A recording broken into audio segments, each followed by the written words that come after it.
Hello everyone, welcome back to our NTT exam channel. तो लेके माँ सरस्वती का नाम शुरू करेंगे आज के अपने अध्ययन को। आज हम अपना चैप्टर 9 करेंगे, असेसिंग लर्निंग इन ईवीएस। पर्यावरण अध्ययन में अधिगम का मूल्य निर्धारण। असेसमेंट से आप क्या समझते हैं? इवैल्यूएशन, असेसमेंट, इनसे आप क्या समझते हैं? कमेंट बॉक्स में बताएं। जब हम अपनी क्लासरूम में बच्चे को हमने एक टॉपिक पढ़ा दिया, उसके बाद हम ये देखना चाहते हैं कि बच्चे ने कितना सीखा, कहाँ कमी रह गई, क्या बच्चे ने बहुत बेहतर किया, क्या कहाँ बच्चे को और ज़्यादा ज़रूरत थी, तो वो किस तरीके से कर पाते। एक टीचर असेसमेंट के थ्रू असेस करता है बच्चे को कि लास्ट में बच्चे ने कितना कुछ हासिल कर लिया, तो उसे ही हम इवैल्यूएशन और असेसमेंट कहते हैं। तो शुरू करते हैं अब अपने चैप्टर में कि हमारे चैप्टर में दिया क्या है। How is assessment related to objectives of teaching learning of EVS. किस तरीके से जो असेसमेंट है वो रिलेट करता है ऑब्जेक्टिव से, किसके? ईवीएस की टीचिंग लर्निंग से। तो देखते हैं। Assessment is the process of gathering, interpreting, recording and using information about a learner's response to an educational task. वही जो मैंने आपको बताया कि असेसमेंट के थ्रू हम बच्चे ने क्या रिस्पॉन्स किया लास्ट में पढ़ाने के बाद, कि उसने कितनी इन्फॉर्मेशन गैदर की, कितना एक्टिव पार्टिसिपेशन किया, कितना बेहतर किया, कहाँ लैक रह गया, जहाँ टीचर को और ज़्यादा देखने की ज़रूरत थी, तो वो असेसमेंट होता है। यही बात इसमें बता रहे हैं। Why do we need to assess students learning. हमें क्यों ज़रूरत है बच्चों को असेस करने की? तो यहाँ पे लिखा हुआ है मैंने, अभी इसको बाद में देखेंगे, पहले देखते हैं। Enable quantitative and qualitative understanding, कि बच्चे ने कितना जो भी हमने पढ़ाया है उसको ग्रहण किया और कितना क्वालिटेटिवली, मतलब कितने बेहतर तरीके से, क्वालिटी से उस चीज़ को सीखा, और कितनी क्वांटिटी, मतलब बच्चे ने सारा समझ लिया, थोड़ा बहुत समझ आया या बीच का समझ आया। तो दोनों क्वालिटेटिव और क्वांटिटेटिव अंडरस्टैंडिंग देखने के लिए बच्चे की diagnose the gap in realising objectives. Diagnose क्या होता है कि अब बच्चे को हमने टॉपिक पढ़ा दिया, लास्ट में हमने असेस किया, बच्चे को असेसमेंट किया उसका, तो हमें पता चला कि यहाँ कमी है, तो हम उस गैप को डायग्नोज कर पाएंगे किसके थ्रू? आज जब हमने असेसमेंट किया। थर्ड है हमारा मोटिवेट एंड गाइड स्टूडेंट्स। अब हम असेसमेंट कर रहे हैं तो लास्ट में पता चल रहा है बच्चा बेहतर भी कर रहा है, तो हम बच्चे को मोटिवेट करेंगे, गाइड करेंगे कि इस तरीके से करोगे तो और बेहतर कर पाओगे। तो ये नीड्स है हमारी असेसमेंट की, तो इन तीनों को याद रखना। Diagnosis and guidance purpose of assessment. अब जो असेसमेंट का पर्पस है वो डायग्नोस करना भी है, मतलब ये बात को निकालना भी है कि बच्चे की कमी कहाँ है, और उसे गाइडेंस देना भी कि उस कमी को हम सुधार कैसे सकते हैं। ये उद्देश्य भी हमारा असेसमेंट का है। Diagnosis problem area in teaching learning, की किन टीचिंग लर्निंग एरिया में उसे प्रॉब्लम आ रही है, और नेसेसरी रेमेडिएशन। सबसे पहले हम डायग्नोस करते हैं, उसके बाद हमने डायग्नोस कर लिया बच्चे को कहाँ दिक्कत है, फिर हम रेमेडी देते हैं, मतलब अब हम बच्चे को दूसरे मेथड से पढ़ाएंगे या बच्चे को गाइड करेंगे कि इस तरीके से करो और ठीक हो जाएगा ये वाली प्रॉब्लम। तो पहले हम डायग्नोस करेंगे, फिर आवश्यकता अनुसार बच्चे की रेमेडी देंगे। तो ये सब किस तरीके से हो सकता है? असेसमेंट के थ्रू। असेसमेंट भी एक इंपॉर्टेंट टॉपिक है, यूट्यूब पर सर्च करना असेसमेंट, जिसकी भी अच्छी वीडियो लगेंगे ना उसका मतलब ये टॉपिक कंप्लीट कर लेना वहाँ से। असेसमेंट टेल्स टीचिंग टू, जो हमारा असेसमेंट है वो हमारी टीचिंग के बारे में भी बताता है कि किस तरीके की टीचिंग टीचर ने की, बच्चे ने किस तरीके से उसको ग्रेस्प किया। तो जैसे कि इतना इंपॉर्टेंट है नहीं है, नॉर्मली बस बता दिया कि असेसमेंट टीचिंग को भी बताता है कि हमारी टीचिंग किस हिसाब से चल रही है। जैसे ईवीएस के ऑब्जेक्टिव्स क्या हैं, ईवीएस की टीचिंग में क्या करवाना है, स्टूडेंट की परफॉर्मेंस क्या आई, तो ये सब असेसमेंट के थ्रू ही हो पाता है। अब हम कॉन्टिन्यूस एंड कॉम्प्रीहेंसिव इवैल्यूएशन के बारे में देखते हैं। सबसे पहले आपको पता ही होगा जब आपने कोर्स कंप्लीट किया हो, तो कॉन्टिन्यूस कॉम्प्रीहेंसिव इवैल्यूएशन। कॉन्टिन्यूस मतलब हम बच्चे को असेस करते हैं जिस दिन से बच्चा फर्स्ट डे स्कूल आता है, मतलब एक क्लास में उसने एंटर किया, और जब तक उस क्लास की एंड तक, लास्ट तक हम कॉन्टिन्यूसली बच्चे को असेस करते हैं। और कॉम्प्रीहेंसिव मतलब बच्चे को हर एक एस्पेक्ट में, वो पढ़ाई में कैसा है, वो खेल कूद में कैसा है, वो अन्य बच्चों के साथ व्यवहार में कैसा है, टीचर के साथ उसकी बॉन्डिंग कैसी है, मतलब टीचर को जवाब अच्छे से दे पाता है या जब टीचर पूछता है तो डरा डरा रहता है। तो कॉम्प्रिहेंसिव में उसका इवैल्यूएशन करते हैं। देखते हैं इन्होंने क्या बताया, असेसमेंट फॉर लर्निंग। अब ये भी इसलिए मैं कह रही हूँ असेसमेंट टॉपिक कंप्लीट कर लेना अच्छे से, हर एक जगह काम आएगा, यहाँ आपको फिर और बेहतर से समझ आएगा। अब असेसमेंट ऑफ लर्निंग, असेसमेंट के भी 3 प्रकार है, of learning, for learning, in learning. तो अब असेसमेंट ऑफ लर्निंग का मतलब होता है जो कॉम्प्रीहेंसिवली एंड में किया जाता है बच्चे का, सबमिसिव का पार्ट होता है। जिन्होंने असेसमेंट टॉपिक अच्छे से किया होगा उनको थोड़ा अच्छे से समझ आ रहा होगा। Assessment of learning in EVS therefore demand at the assessment process in comprehensive, कि असेसमेंट को हम कॉम्प्रीहेंसिवली करें जो एंड में होती है। This helps to create a holistic picture of child development. जब हम कॉम्प्रिहेंसिव बच्चे के हर एक एस्पेक्ट को देख रहे हैं तो बच्चे का होलिस्टिक तरीके से हमें डेवलपमेंट पता चलता है। The right of children to free and compulsory education RTE 2009, जो RTE 2009 ये टॉपिक भी अच्छे से कंप्लीट कर लेना। मैं साथ साथ आपको टॉपिक बता दे रही हूँ क्योंकि ऐसे पता नहीं चलता, वैसे भी बताऊंगी एक साथ, बट जो आता जा रहा है सामने वो भी साथ साथ लिख लो। जैसे अब आपने ये चैप्टर कंप्लीट किया आज, तो आज साथ साथ असेसमेंट का टॉपिक निपटा देना और RTE 2009 का निपटा देना, ठीक है। तो इसने भी जो RT एक्ट 2009 था, इसने भी हमारे कॉन्टिन्यूस कॉम्प्रिहेंसिव इवैल्यूएशन को प्रमोट किया। टाइप ऑफ असेसमेंट, अब हमारे कितने टाइप्स के असेसमेंट है, फॉर्मल और इनफॉर्मल।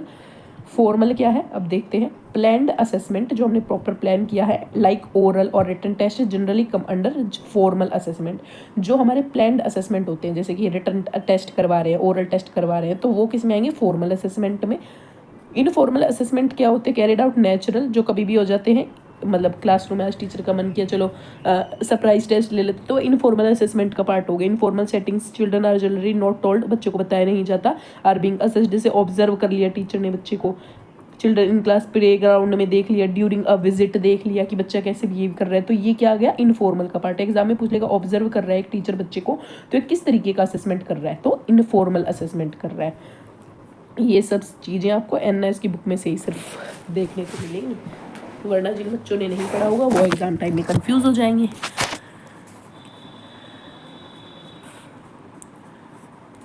अब यहाँ पे असेसमेंट फॉर्मेटिव और सबमिटिव, यहाँ पे फॉर्मल इनफॉर्मल के बारे में बताया था, फॉर्मेटिव और सबमिटिव।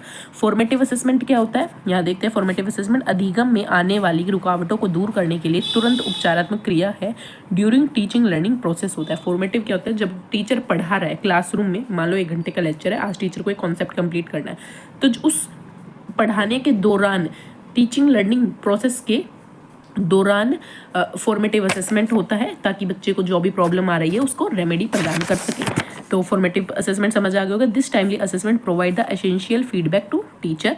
अब summative assessment help the teacher to diagnose major gaps in the students knowledge and understanding. Summative assessment में क्या होता है कि बच्चे में ज्ञान व समझ के रह गई कमियों को जानने में सहायता करता है। ये आफ्टर टीचिंग लर्निंग प्रोसेस होता है, टर्म एंड में। जैसे सबमिटिव असेसमेंट का क्या है कि लास्ट में, जब आपका लास्ट वाले दिन रिपोर्ट कार्ड देते हैं, तो पूरे साल जो भी बच्चे ने किया उसको असेस करके लास्ट में बताते हैं, यहाँ इस योगा में A ग्रेड आया, स्पोर्ट्स में B ग्रेड आया, पढ़ाई में A ग्रेड आया, तो लास्ट में असेस करके बताते हैं। वो सबमिटिव असेसमेंट का पार्ट है। और ड्यूरिंग टीचिंग लर्निंग, कीवर्ड्स याद रखो, वो फॉर्मेटिव असेसमेंट का पार्ट है। ओके, होप सो क्लियर हो गया होगा। अब ये मोस्ट इंपॉर्टेंट टॉपिक है आपका, what makes an assessment good. क्या चीज़ें हैं जो एक असेसमेंट को गुड, बेहतर बताएंगी कि ये असेसमेंट अच्छे तरीके से हो रहा है। सबसे पहले वैलिड, ये 4 एस्पेक्ट्स हैं। वैलिड होना चाहिए, रिलायबल होना चाहिए, फेयर होना चाहिए, फ्लेक्सिबल होना चाहिए। 4 पॉइंट्स किसी भी असेसमेंट को आप कर रहे हो तो ये होने चाहिए। अब इनका मतलब आपको क्लियर होना चाहिए कि वैलिड क्या होता है, रिलायबल क्या होता है, फेयर क्या होता है और फ्लेक्सिबल क्या होता है। वैलिड, वैध, हिंदी में वैध कहेंगे। Valid assessment is one which is relevant to the EVS objective. कहने का मतलब क्या है, वैलिड का मतलब है एक असेसमेंट वैलिड तब कहलाएगा जब वो, जो भी हम टॉपिक पढ़ा रहे हैं, लाइक EVS ही हम कर रहे हैं, तो EVS के जो हमने ऑब्जेक्टिव सेट किए कि ये चैप्टर पढ़ाएंगे तो बच्चे के ये ऑब्जेक्टिव कंप्लीट हो जाने चाहिए। तो EVS के जो ऑब्जेक्टिव हैं, अगर वो पूरे असेस हो पा रही हैं, वो जो भी असेसमेंट हम कर रहे हैं जिस भी टेस्ट से, तो इट मीन्स वो वैलिड है। कोई भी टेस्ट वैलिड तब कहलाएगा जब वो जिस भी टॉपिक के ऑब्जेक्टिव्स को फुलफिल करता हो। तो assessment is one which is relevant to the EVS objectives, जिस उद्देश्य के लिए बना है उस उद्देश्य को पूरा करता हो। लाइक जैसे CTET है, तो CTET का काम क्या है कि वो जो भी CTET दे रहे हैं उनमें टीचिंग लर्निंग स्किल्स हैं या नहीं है। तो टीचिंग लर्निंग स्किल्स ऑब्जेक्टिव है कि ये चीज़ें उस टीचर में होनी चाहिए, तो उसके बेस पे वो टेस्ट लिया जाता है। तो CTET वैलिड कब कहलाएगा, जब वो टीचिंग लर्निंग के ऑब्जेक्टिव्स को फुलफिल करता होगा उस टेस्ट में। तो जब वो ऑब्जेक्टिव्स को, रेलिवेंट ऑब्जेक्टिव्स को असेस करे, इट मीन्स टू वो असेसमेंट वैलिड है। होप आपको समझ आ गया होगा। रिलायबल कब कहलाएगा? जब सेम रिजल्ट आए। मान लो रिलायबल एक जब कहलाएगा, एक पेपर है, एक टीचर ने चेक किया, बच्चे के 5 मार्क्स आए 10 में से, दूसरे टीचर ने चेक किया, फिर 5 में से 10 आए, इट मीन्स वो रिलायबल है, वैध, सेम रिजल्ट आ रहा है चाहे कोई भी चेक करे। अब एक टीचर ने चेक किया 6 नंबर आए 10 में से, एक टीचर ने चेक किया 4 नंबर आए 10 में से, इट मीन्स हर बार जो रिजल्ट है वो चेंज हो रहा है, इट मीन्स वो रिलायबल नहीं है वो असेसमेंट। तभी तो ऑब्जेक्टिव टाइप एग्जाम होते हैं कि उनमें टिक मार्क होता है। अब सब्जेक्टिव हो कि ऐसे लिखना, कोई टीचर ज़्यादा मार्क्स देगा, कोई कम देगा, तो इसलिए हमारे जो मोस्टली कॉम्पिटिटिव एग्जाम है वो objective type question MCQ type होते हैं, इसलिए ताकि वो रिलायबल रहे वो असेसमेंट जो हम टेस्ट ले रहे हैं। होप आपको समझ आ गया होगा। पढ़ लेते इसमें लिखा भी क्या हुआ है। संदर्भ में विभिन्न शिक्षकों द्वारा लागू किए जाने वाले विश्वसनीय मूल्यांकन सुसंगत परिणाम उत्पन्न करता है। मतलब वही सेम रिजल्ट रहता है, सेम परिणाम आता है। निबंध लिखने जैसे व्यक्तिपरक मूल्यांकन की तुलना में, देखो जैसे ये इसमें बताया ना, जैसे मैंने बताया कि एस्से में क्या रहता है कि किसी टीचर को वैसे अच्छा लगा, किसी को नहीं लगा, तो वो अपने अनुसार नंबर देंगे। बट जो जैसे MCQ टाइप जो हमारे कॉम्पिटिटिव एग्जाम में होते हैं उनमें तो फिक्स रहता है, इसका आंसर ये, इसका आंसर ये, इसका आंसर, फिर कोई चेक करे सेम ही रिजल्ट आना है। जोड़ियों का मिलान करें, अधिक विश्वसनीय की संभावना है। होप आपको वैलिड असेसमेंट क्या होता है जब ऑब्जेक्टिव्स फुलफिल करे। रिलायबल क्या होता है जब सेम रिजल्ट आए चाहे कोई चेक करे। अब फेयर क्या है वो देखते हैं। फेयर असेसमेंट क्या कहलाएगा? न्याय संगत मूल्य निर्धारण की जाए, प्रत्येक छात्र के व्यक्तित्व एवं वीरता को ध्यान में रखता है। Assessment take into account the personality and preference of every student being assessed. मतलब सभी बच्चों को एक ही प्रेफरेंस से, एक ही पैरामीटर से असेस किया जाएगा, किसी के साथ भी भेदभाव नहीं किया जाएगा पर्सनली तौर पर। यहाँ लिखा भी हुआ है मैंने इजी लैंग्वेज में कि सभी को इक्वल पैरामीटर से असेस करें, किसी के साथ कोई भेदभाव नहीं किया जाएगा। फेयर रहना चाहिए टेस्ट, किसी के साथ आप अच्छा कर रहे हो, अगर आपका नोन है और कोई अननोन है उसके साथ मतलब असेसमेंट में गड़बड़ कर रहे हो तो फेयर होना चाहिए टेस्ट। होप आपको ये भी समझ आ गया होगा। फ्लेक्सिबल क्या है assessment? Tool and process make an assessment suit relevant in a range of teaching learning context. लचीले मूल्य निर्धारण के उपकरण और प्रक्रिया मूल्य निर्धारण के कई प्रकार के अध्यापन अधिगम के संदर्भ में उपयुक्त बताए। मतलब फ्लेक्सिबल होना चाहिए जो आप असेसमेंट कर रहे हो, ये नहीं कि रिजिड हो। फ्लेक्सिबिलिटी तो हर जगह होनी ही चाहिए, तो इसको ऐसे याद रख लेना, वैलिड, रिलायबल, फेयर और फ्लेक्सिबल। अब देखते हैं लर्निंग सेंटर्ड असेसमेंट क्या होता है। अधिगम केंद्रित मूल्यांकन जिसमें लर्नर जो बच्चा है उसको ही सेंटर में रखा जाता है। सेल्फ असेसमेंट और पीयर असेसमेंट। सेल्फ असेसमेंट जब बच्चा खुद कर रहा है, पीयर असेसमेंट जब अपने दोस्तों के साथ कर रहा है। तो जो हमारा डेवलप्ड बाय जेकॉब मोरेन, ये ईयर इतना इंपॉर्टेंट नहीं है, जेकॉब मोरेन इंपॉर्टेंट है। इन्होंने सोशियोमेट्री, मतलब सोशियोमेट्री क्या है, एक पीयर टूल असेसमेंट है। हाय राम, ऐसे मत बोल। सोशियोमेट्री होता क्या है, जैसे कि एक टूल होता है, इसमें पीयर टू पीयर मतलब एक दूसरे को देखते हैं कि कितना मेरे दोस्त ने सीखा, कितना दूसरे दोस्त ने सीखा। इसमें क्या होता है, इसको यूज़ करने से लोगों में आपस में मेलजोल बढ़ता है, बच्चों में रिश्तों में विश्वसनीयता आती है, समूह कार्य की प्रभावशीलता होती है, सहभागियों को संतुष्ट करना, मतलब फ्रेंडशिप अच्छी हो जाती है, वो एक दूसरे की अंडरस्टैंडिंग डेवलप हो जाती है। तो सोशियोमेट्री किसने दिया? जेकॉब मोरेन ने। याद रखना इंपॉर्टेंट है। वे जानते हैं कि समूह का रूप और संरचना होती है, उप समूह, गुट और विशेषता मित्रता के पैटर्न होते हैं।